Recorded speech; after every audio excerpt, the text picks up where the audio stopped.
आज की इस वीडियो में हम बात करने जा रहे हैं दोस्तों आईपी एड्रेस की। आईपी की फुल फॉर्म होती है इंटरनेट प्रोटोकॉल एड्रेस। दोस्तों आईपी एड्रेस में चार टाइप होती हैं, public IP, private IP, static IP, dynamic IP. Okay, आज की इस वीडियो में हम आईपीज देखेंगे, पब्लिक आईपी, प्राइवेट आईपी, यानी कि दो आईपीज हम इस वीडियो में देखेंगे। अपने लैपटॉप में जाते हैं और जाकर वाईफाई वाले ऑप्शन पर राइट क्लिक करें और open network and internet setting पर क्लिक कर दें। जो आपके पास स्टेटस आएगा नेटवर्क का, वहां पर अगर आप देखें तो दोस्तों जहां पर इंटरनेट लिखा हुआ है वहां से लेकर जो आपका मॉडेम पर जहां पर आपकी वाईफाई आ रही है वो आपका पब्लिक आईपी एड्रेस होता है, एंड जो आपके मॉडेम के आगे जितनी भी डिवाइसेस लगी हुई हैं वो आपका प्राइवेट आईपी एड्रेस होता है। और इसे हम पब्लिक नेटवर्क और प्राइवेट नेटवर्क भी कहते हैं। अब आपको मैं अच्छी तरह बता देता हूँ कि ये क्या होता है। जो आप इंटरनेट आपने लगवाया हुआ है, जो आपके पास मॉडेम मौजूद है, जो आपके पास रूटर मौजूद है, उसके पीछे एक वायर लगी होती है इथरनेट केबल। अगर वो जो अब पीछे पोल से आ रही है और पोल से पीछे जितनी दूर से भी वो आ रही है, आपकी एक्सचेंज से वो जो वायर आ रही है आपके मॉडेम के पीछे लगी हुई है, वो दोस्तों पब्लिक नेटवर्क होता है। और जो मॉडेम है आपका, उसके आगे आपने जितनी भी डिवाइसेस कनेक्ट की हुई हैं, चाहे वो वायरलेस हैं और चाहे वो वाइड हैं, मोबाइल लगा हुआ है, लैपटॉप लगा हुआ है, या 4-5 मोबाइल लगे हुए हैं या 4-5 लैपटॉप लगे हुए हैं, या आप पीसी यूज करते हैं अपने मॉडेम के आगे, वो दोस्तों आपका अपना नेटवर्क होता है, यानी कि वो नेटवर्क प्राइवेट नेटवर्क कहलाता है। फिर से आपको एक बार बता देता हूँ, जो आपका इंटरनेट होता है पीछे से, जो आपकी एक्सचेंज है वहां से लेकर आपके घर में जो मॉडेम लगा हुआ है उसके पीछे जो वायर लगी हुई है, उतना दोस्तों जो इंटरनेट है वो पब्लिक नेटवर्क है। उसमें जो आईपी इस्तेमाल होती है वो पब्लिक आईपी इस्तेमाल होती है। और जो आपका मॉडेम है उसके आगे जितने भी मोबाइल कनेक्टेड हैं, जितने भी लैपटॉप कनेक्टेड हैं या आपका पीसी कनेक्टेड है, वो दोस्तों आपका अपना प्राइवेट एड्रेस होता है। जो प्राइवेट नेटवर्क होता है उसका प्राइवेट आईपी भी होती है, जो कि मैंने आपको लास्ट वीडियो में बताया था, मैक वाली वीडियो में। उसमें दोस्तों दो चीजें होती हैं, एक मैक एड्रेस और एक आईपी एड्रेस। और वो जो आईपी एड्रेस होता है वो प्राइवेट नेटवर्क का प्राइवेट आईपी होती है, जिसकी मदद से मॉडेम से जो डाटा हमें मिलता है अपने मोबाइल में, वो दोस्तों आता है प्राइवेट आईपी में और प्राइवेट नेटवर्क में। और जो इसमें बात हो रही है पब्लिक आईपी की, वो दोस्तों हमें मिलता है मॉडेम के पीछे से जो डाटा हमें मिलता है मॉडेम तक, वो दोस्तों पब्लिक आईपी पब्लिक नेटवर्क में आता है। और ये काम क्या करता है, जो आईपी एड्रेस होता है वो काम क्या करता है, वो दोस्तों डाटा को एक जगह से दूसरी जगह पर ट्रांसफर करता है। अगर दोस्तों आपको किसी को भी कुछ भी सेंड करना हो तो वो दोस्तों आप आईपी एड्रेस के जरिए ही कर सकते हैं। मैं ये कहना चाहता हूँ कि जो भी आप मेल वगैरह सेंड करते हैं, किसी को इन्फॉर्मेशन सेंड करते हैं, वो दूसरे के पास जाती है जिसको आपने सेंड की है, उसके पास कैसे चली जाती है, एड्रेस के जरिए। दोस्तों अगर आपको कहीं भी जाना है तो आपको एक एड्रेस की जरूरत होती है, एड्रेस के बिना तो आप जा ही नहीं सकते। यहाँ पर भी वही चीज लागू होती है, एड्रेस। अगर आपको दुनिया के एक कोने से किसी दूसरे कोने में इंफॉर्मेशन डाटा सेंड करना है तो वो जो सेंड करते हैं वो एक एड्रेस के जरिए करते हैं, यानी कि आईपी एड्रेस के जरिए। वो एक एड्रेस होता है जो कि आपके डाटा को वहां से एक जगह से लेकर दूसरी जगह पर सेंड करता है, और दूसरा जो सर्वर होता है वो आपका डाटा रिसीव करता है। ये आईपी एड्रेस होता है। आईपी एड्रेस में दोस्तों दो वर्जन होते हैं, IPv4 एंड IPv6। IPv4 में जो आईपीज की जो आईपी जनरेट हो रहे हैं उनकी तादाद है 4.3 बिलियंस, यानी कि IPv4 वर्जन। ये जो वर्जन है IPv4 ये हम अभी यूज कर रहे हैं, IPv4 वर्जन अभी यूज कर रहे हैं, IPv6 वर्जन यूज नहीं कर रहे। जो IPv6 वर्जन है वो दोस्तों स्पेशल है, और जो IPv4 है वो एक लोकल है जो हम यूज कर रहे हैं। इनमें जो आईपीज जनरेट हो चुके हैं उनकी तादाद 4.3 बिलियन है। अगर इससे एक भी ज्यादा होता है तो वो दोस्तों रिपीट 0 से शुरू होगा और वो मैच हो जाएगा एक दूसरे से। अब जो आईपी एड्रेस होता है क्या वो यूनिक होता है? हाँ दोस्तों, IP address is globally unique, यानी कि ये दुनिया में किसी भी दूसरे से आपका आईपी है वो मैच नहीं होता, मैक एड्रेस भी मैच नहीं होता, और ये जनरेट होते रहते हैं। जो IPv6 IPv6 वर्जन है उसमें दोस्तों अनलिमिटेड है, यानी कि कोई लिमिट नहीं है। दुनिया में अगर जितनी डिवाइसेस मौजूद हैं अगर उससे 5 गुना और आ जाएं तो दोस्तों फिर भी IPv6 वर्जन को कोई फर्क नहीं पड़ेगा। लेकिन जो IPv4 है उसका एंड हो चुका है 4.3 बिलियन तक। अब जो हमारा IP एड्रेस होता है वो दोस्तों लॉजिकल होता है। तो हाँ, IP एड्रेस लॉजिकल एड्रेस होता है और जो मैक एड्रेस होता है वो फिजिकल एड्रेस होता है। IP एड्रेस में 32 बिट्स होती हैं और फिजिकल एड्रेस में 48 बिट्स होती हैं, फिजिकल मैक एड्रेस में। और जो IP एड्रेस है वो लॉजिकल है और उसमें 32 बिट्स होती हैं। जो IP एड्रेस है उसमें जो ऑक्टेट होते हैं, ऑक्टेट यानी एक बॉक्स, जो आपका IP एड्रेस है उसके जो IP एड्रेस के अंदर पहले 3 हिस्से हैं 192, वो दोस्तों आपका एक ऑक्टेट है। और जो दूसरा बॉक्स है यानी कि 168 वो दोस्तों आपका दूसरा ऑक्टेट है। और जो तीसरे नंबर पर बॉक्स आता है 39 का वो भी दोस्तों आपका एक ऑक्टेट है, ऑक्टेट OCTET।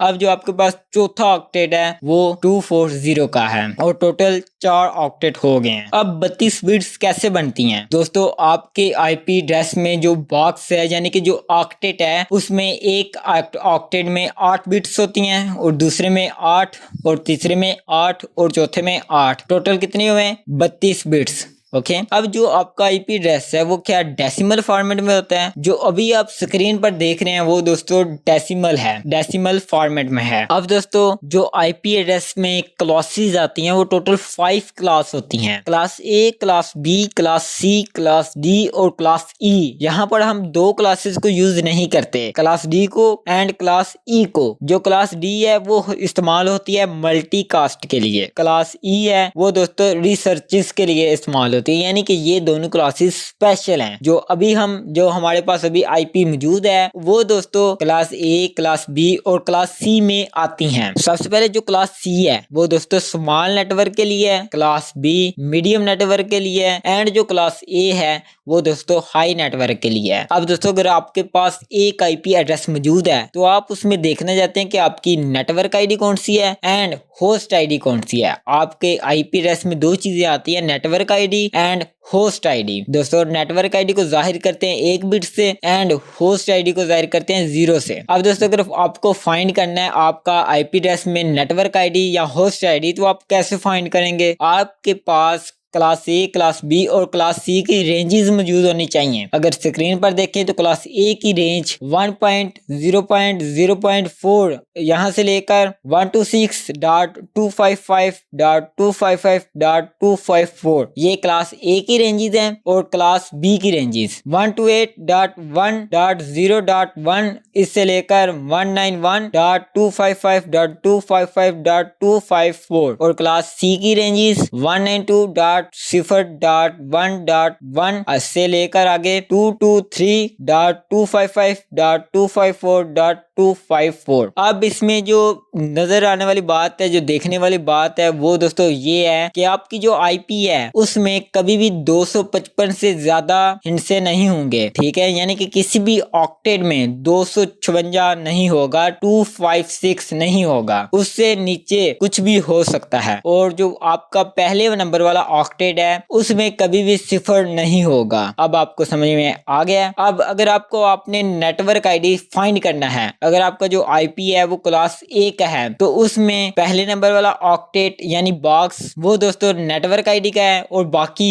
होस्ट ID के हैं। और जो अगर आपका IP क्लास B का है तो दोस्तों उसमें पहली 2 वाले ऑक्टेट नेटवर्क ID के हैं और लास्ट 2 वाले ऑक्टेट होस्ट ID के हैं। अगर आपका IP एड्रेस क्लास C का है तो पहले 3 ऑक्टेट नेटवर्क ID के हैं और लास्ट वाला होस्ट ID का है। जो हमारे पास IP एड्रेस है 192.168.39.240 ये जो हमारा IP एड्रेस है ये हमने फाइंड करना है कि ये किस क्लास का है। तो 192 ये दोस्तों आ रहा है क्लास C में 192, तो ये हमारा जो IP है वो क्लास C का है। अब हमने फाइंड करना है कि इसमें नेटवर्क ID कौन सी है एंड होस्ट ID कौन सी है। जैसे कि मैंने आपको क्लास C में आता है उसमें पहले 3 नंबर वाली जो ऑक्टेट हैं, जो बॉक्स हैं वो नेटवर्क ID के हैं एंड वाला होस्ट का है वो 1110 का हुआ। 110 का क्यों हुआ? क्योंकि मैंने आपको बताया कि नेटवर्क आईडी को 1 से और होस्ट आईडी को 0 से जाहिर करते हैं। तो हमारा जो आईपी है उसमें वो क्लास C का है और इसमें नेटवर्क आईडीज हैं वो 3 नेटवर्क आईडी हैं और एक होस्ट आईडी है। अब आपको समझ में आ गया है। अगर आपका आईपी क्लास B का है तो पहले 2 वाली डेट हैं बॉक्स हैं वो नेटवर्क आईडी के हैं एंड लास्ट वाले 2 होस्ट के हैं। अगर आपका आईपी एड्रेस क्लास A का है तो पहले वाला जो बॉक्स है वो दोस्तों नेटवर्क आईडी का है और बाकी 3 होस्ट के हैं यानी 1000। समझ में आ गया आपको? अब दोस्तों अगर आपने गौर किया हो तो जो क्लास A की रेंजेस हैं उनमें जो खत्म हो रही हैं रेंज 1 to 6 से, ओके, और जो क्लास B की रेंजेस शुरू हो रही हैं 1 to 8 और यहाँ पर देखें 1 to 7 नहीं है। वो कहाँ गया? लूप बैक एड्रेस में। अब लूप बैक एड्रेस क्या होता है दोस्तों? ये आपके लैपटॉप में NIC यानी कि नेटवर्क इंटरफेस कार्ड में होता है। इससे आप ये चेक कर सकते हैं कि आपका जो नेटवर्क इंटरफेस कार्ड है वो क्या आपका ठीक है, ठीक काम कर रहा है या नहीं ठीक। अगर दोस्तों आपको प्रॉब्लम हो जाती है कि पीछे से आपका नेट आ रहा है लेकिन लैपटॉप में आपका इंटरनेट नहीं चल रहा या पीसी में आपका इंटरनेट नहीं चल रहा और आपको डाउट है कि भाई आपका जो नेटवर्क वाला सिस्टम है वो खराब हो चुका है, वो दरअसल आपके जो कंप्यूटर है उसके अंदर एक चिप लगी होती है जिसका नाम होता है NIC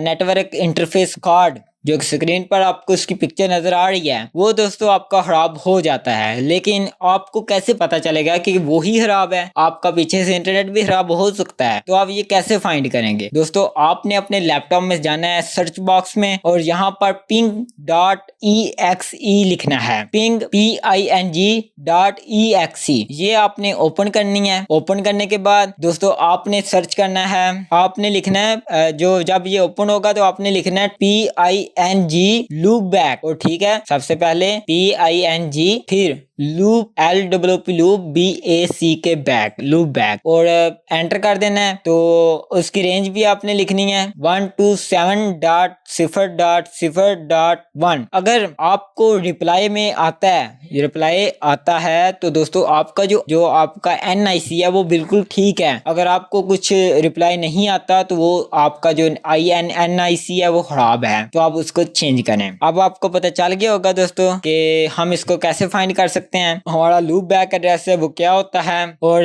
फाइंड कैसे करते हैं वो मैंने आपको बता दिया है। अब दोस्तों जो पब्लिक आईपी है वो तो मैंने आपको बता दिया है, जो प्राइवेट आईपी है वो भी आपको मैंने बताई है डेफिनेशन उसकी। लेकिन अब आप सोच रहे होंगे कि मैंने कब बता दी। दोस्तों मैंने आपको बताया है कि जो आपका मॉडेम है उसके आगे जितनी भी डिवाइसेस आपकी लगी हुई हैं, मोबाइल हो गया, लैपटॉप हो गया और भी कुछ भी लगा हुआ है आपके वाईफाई के साथ कनेक्टेड है, वो दोस्तों आपका प्राइवेट नेटवर्क प्राइवेट आईपी है। अब जो प्राइवेट आईपी है वो काम कैसे करती है? वो जो मॉडेम तक का डाटा होता है वो आपको मोबाइल में आता है, वो दोस्तों आईपी का काम होता है।